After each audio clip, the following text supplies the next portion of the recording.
What's up, guys? Welcome back to the channel. It's your boy Hotshot coming back with you. If you're interested in trucking, making money, be successful, make sure you hit that like button and make sure you ding the notification bell so you get notified when we drop knowledge. Now let's roll on into this content. What's up, guys? It's your boy Hotshot coming back with another video. I got a good one today. So I pulled in a truck stop over here, exit 98, and I'm driving over here because I need to get a new mount, and I found this pretty thing. Let me show this here real quick, and then we're going to get into the details. So the big topic lately is semi versus pickup. Well, look what I found. You guys see that trailer, right? What kind of brakes that thing got? That's electric. You got electric over hydraulics. We're going to get him to tell us how he did that. But this is a 2018 Peterbilt single axle 40-foot. So we're going to have Baron tell us how he got in this truck, why he's in this truck, because most people, and this is what I realized, you don't buy that trailer if you start with this truck. So we're going to find out how and why he's in this situation. All right, guys, I'm here with Baron. Baron, tell us what you got here. I got a 2018 Peterbilt, 450 horse Cummins, automatic. It's pretty simple and basic. Nothing fancy. Just home. That's the working RV, we call it. It's home on wheels. We were doing it with an F350. Beautiful truck. Just never had a moment's problem. But the motels and all the extra monies that people are spending, you don't really take in consideration. This cost me half of my monthly bills. Wait, hold on. What'd you just say? Cost you what? Half. Now, he's in a newer truck. He's not in like mine. He's in a newer truck. Go ahead. My belief is it doesn't matter what truck it is. If it's well maintained and it's not nickel and diming you to death, this is the way to go. We eat, sleep, everything we do in here, we never got to do in our F350. And the truth be told, I don't even drive. Who's the driver? Is it the dog? Is the dog drive? Who drives this truck? This would be her. There she is. His wife is the driver of the truck. So They go around the country together. She drives.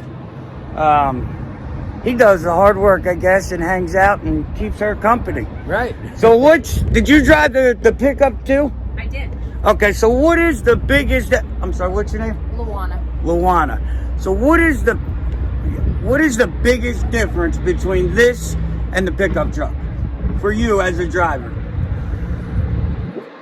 I have to be more aware. A pickup truck is a pickup truck, and this is a semi. Right. So I have to be more aware of things. I literally bought this truck on August 24th and took my CDL test on September 21st. So you were a non-CDL hotshot before this? I had a CDL for the Ford F350. Okay. But I'd never driven a semi in my life. Okay, so you had the restricted license and all that? I did. Okay. I did. So we bought the truck on August 24th, took it home to Kalispell. I tested on September 21st. I've never had a day of truck driving school in my life. See? And I did the same thing. We went through this a couple videos ago. So, is it easier driving this compared to the hotshot? Because everybody wants to drive a hotshot because it's easier. Because it's less mental and all that. What do you see as a driver comparing the two? I don't think the driving is really any different. But we're not staying at motels. Right. We're not sleeping in the back seat of a pickup truck. We have room to make food. We have room to, we don't have to carry our stuff in and out every single night because we were staying in motels. Motel bills were killing us. Yes. When we bought this truck, we became cash positive because motels were costing us $3,000 plus a month. Wow. And the payment is $1,000 less than that. So we were cash it positive paid for itself just by for giving you buying somewhere the to truck. sleep. Yes. Wow. Coupled with the fact that now we can haul much bigger loads because we were restricted to about 16,000 pounds. Right. With 350, right? Right. We had a 30-foot gooseneck, and it was about 14,000 K. Was the GVW on that, Right. and the truck. So together, about 29,000 is what we could legally run on that truck and trailer. Right. So it reduced our payload huge. I never tax this truck. Right. Ever. That gooseneck, I will never put a load that this truck can't handle. Right. Where I was wearing out the front end of the Peterbilt. I mean, excuse me, the 350, Oh, I'm sure. because you're carrying heavy stuff. Right. Okay. So now, a lot of people are also, biggest problem that a lot of people run into with this setup is getting that trailer to work with this truck because of the wiring. So we're going to see if he can give us a secret on how to make that work. Okay, so we just took the fifth wheel off and had this plate made. Right. Boom. It's bolts to the factory bolt holes done. Okay. Okay, this here is a plug and play. The brake system came off of here back to there on a T. It just plugs right there. Now, who did that for you? That was right here. Courier's Welding in Kalispell. So if you guys are near Montana, and because we know we have a hard time finding somebody that even knows what they're doing, Courier's Welding can do that. And then there's electric trailer brakes inside the cab. And you have a regular brake controller in there.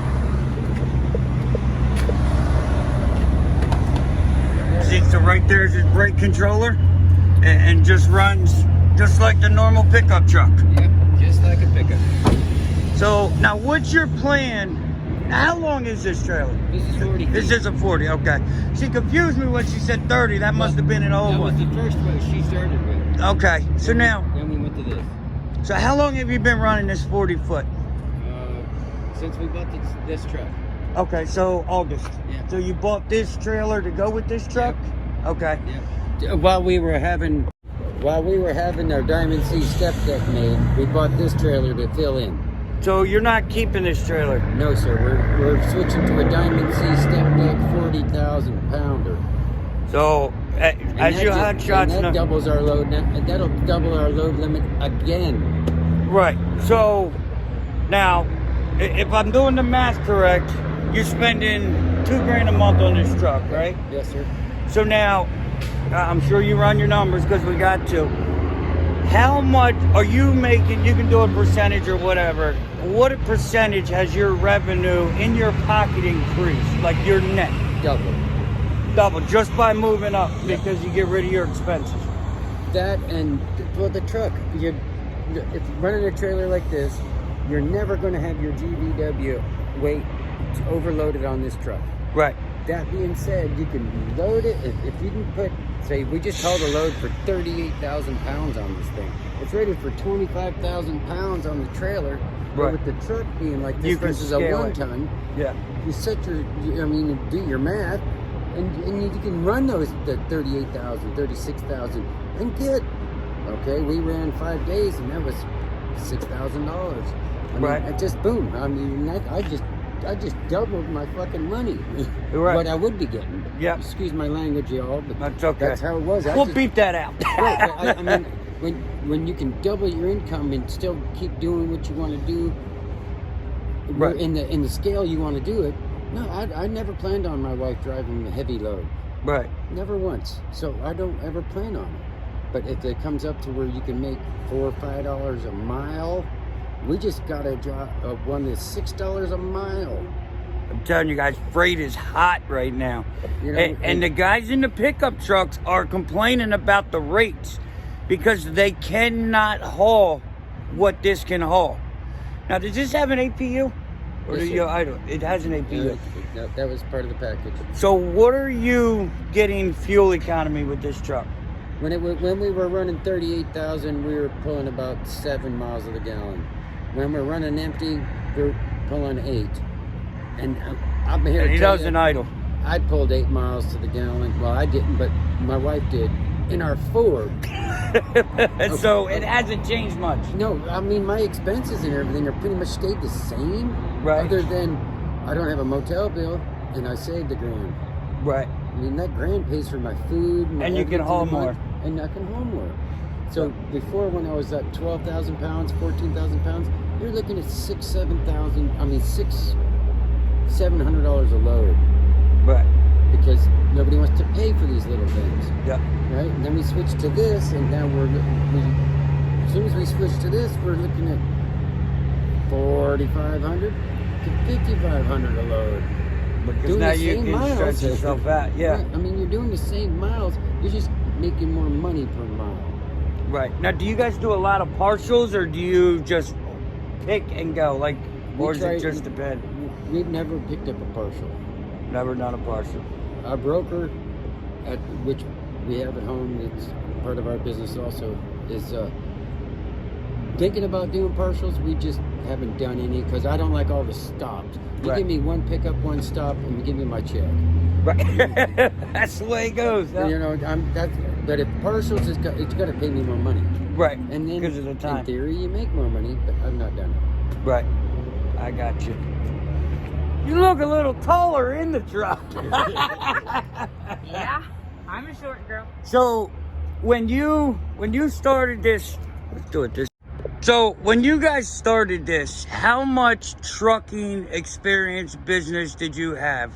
I was a 911 dispatcher for 13 and a half years, and before that I was an office manager. So you had no trucking experience? Absolutely none. Mine and your story is closer than you realize. My son came to me, he was researching it as a way to make money in the wintertime because concrete in Montana in the wintertime is a tough 2 or 3 months in there. So he was researching hotshot trucking, and I was very stressed at my job. And he came to me and said, "Mom, you could do this." And I said, "I'm too old to reinvent myself, to start over in a new career." He said, "Mom, you could do this." That was August of last year. Correction, that was August of 19. 19, okay. And we ordered the F-350. We got it about November. So you had a brand new F-350? No, it was a 17, but we bought it out of Canada. And in Montana, if you buy a rig out of Canada, it has to sit for 30 days. Okay. After it crosses the border. So it took us a couple months, 2 or 3 months to get the truck. Right, the truck only had 14,000 miles on it when we got it. So it's practically a new truck. It was pretty much, it was very nice. I love driving that Ford. We had a 30-foot gooseneck. And so I started practicing then to get my CDL, learning to back. I didn't know how to back up a trailer. I knew how to back up a car, obviously, but I did not know how to back up a trailer. I didn't know how to work a ratchet strap. I didn't know what you use a bungee for. I thought a tarp was a blue thing that you take camping. Right. I didn't know anything. And here we are. You just learned it all. So we did it for 3 months. And we went on the road May 27th last year. And within a month or two, we realized we wanted a bigger truck. So it didn't take you long at all? No, we didn't want to do the motel thing every single night. Right. And we're too old. And us and the dog, there's not enough room in a pickup for us to sleep. I'm too old for that. You ain't telling me about a dog. Mine's 105 pounds. The other part of that is, like most of y'all, is if you're going to be putting money out, you want to own something for your money. Right here, I mean, we instead of giving a corporation our money, we're going to own what we are paying for. Right. And like most of the people in the other end of the video, I mean, just basics, common sense, how to put your money for us. Right. Now he made this comment to me earlier when we were talking, and it blew my mind. What was that comment you said? I said, I'm some dumb, but I'm not plumb dumb. He's some dumb, he ain't plumb dumb. When he said that, I about lost my noodle. So, are you guys planning on keeping this truck, or are you going to a tandem axle? Because you have the step deck coming. You're just going to stay with what you got? Yeah. Okay. So you're just going to pay this off, run it out, and At keep least it. for now. That's our plan for now. That could change. Right. Who knows what the future holds, but we're hoping in a year or two we'll get into a truck with a bigger sleeper, and be able to give our daughter this truck to be able to. So you guys are looking to essentially make this a family business type thing. Yes. Now, is your son still doing it? Like, did he start doing it, or He's still pouring concrete. He stayed busy enough. So he handed it off to mom, and he went back to work. I got you. it'll be family. It's a family-owned business, of course, and everybody in the family works hard to build it, just like we did in our construction company. We're just applying the same mentality and processes as we are with the trucking company. And as long as you keep your wits about you, anybody will make it. Right. But you got to use common sense. That's what it all comes down to. One of the pieces that we did learn is we had a dispatcher from a dispatching service, and we got rid of her pretty quick. Okay, so what do you have now? We have, actually, my son's business manager is now my business manager as well. Okay. And he is the one who's dispatching for us. So he only dispatches for you Two guys? trucks. 2 trucks, okay. There's one other guy that he's dispatching for, but we're not 20 or 30 down on his list. Right, and that's for- a big thing we go back and forth with on the channel, because I don't want to say I don't believe in dispatchers, but I don't believe in a dispatching service that has a fleet of trucks, because $500 to you may only be $40 to him, and he's not going to work that hard for that $40 like you will for that $500. So I agree. That's just, you know, I have a problem with the big services. A lot of people like them, but We did But not. that's why we are building a business, dispatching business up there also. So we have our own. right. And if somebody comes along like this other gentleman that we dispatch for, needs a good dispatcher, you can concentrate and give them the best quality service you can without... Because you only have a few, Right. couple trucks. Right. So what was your biggest complaint about the dispatch service? Not putting any names or none of that. What was your biggest complaint about having a service? They didn't care about us. They didn't care if we had a load. Okay. They didn't care. I ran up and down the East Coast for about, a month? And I asked numerous times, please move us west. Please move us west. Please move us west. Oh, I'm trying. I called my son. I said, I've had it. I subscribed to this load board. Get me to California. The next day, Right. we had a load to You were California gone. out of Massachusetts. And this is the first time we've been east of the Mississippi since. Okay. And that was in July of last year. Right. Yeah, and see that they have so much going on, because, you know, in my opinion, they have a lot of work for a little bit of money. So yeah, they have to have a lot of trucks, but with a lot of trucks comes the truckers suffer. You know, and that's what I've realized. And the thing is everybody has their favorite, their teacher's pet, so to speak. Yep. So they like this driver better or that driver better, and they're going to get them the better loads and the better money. And if you have to wait a day, it doesn't matter. Right. I'm taking care of the good guys. Yep. Well, So how do you know if I'm a good guy until you give me a chance and treat me as equal as the guy that's number 4 in line? Right. So did you guys have a lot of downtime with that service? Or did they keep you busy? Just not the kind of freight you wanted or the money you wanted? Or We stayed fairly busy, yes, but they were very short hops. So you're talking $500 or $600. Oh, And okay. now we make a short hop, it's more like $1,200 Right. because we have bigger load capacity. Right, yep. And better loads. But I didn't want to run in New York City. I really told her when I signed on, there's 2 places I don't want to go, and that's California and New York City. That's where In we a live. 2-week period of time, I went through New York City 5 times.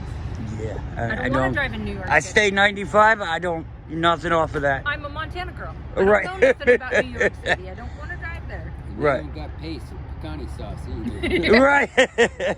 So now, if there's somebody, there's probably tons of them on the other end of the video that had that same feeling when you came home from work that day, when you had enough. What would you tell somebody that's looking to get into this business, no experience, they just see us out here making money and they want a piece of the pie? What would you tell them? Do your research. Count the cost. The cost is I'm never home. I've got 10 grandchildren that I don't get to see. We've been home 4 times in the past year. Ouch. So you count the cost Right. and make an informed decision about what you want to do. This is a lot less stress than listening to people shoot themselves in my ear. Yeah, when he told me that, man, I just couldn't even imagine that. But, yeah, I have 5 kids myself, so I get home a little more than you do, but... But a lot of it is that we don't want to run up in the north during the winter. Right. So it was a lot of it's our choice not to run in the ice. Because of where, Right. yeah, you pick your, but you guys are I'm together. a new driver. Right. I'm a new driver. I don't have enough experience with a Peterbilt with 30,000 pounds Right. going down a pass on ice. I got a little bit of experience last week, but it's not a lot of fun. That's enough, right? We do have a load waiting for us. Okay. All right. Well, I want to thank you guys for coming. I got to get this to mask myself. So, all right. Thank you guys for doing the interview.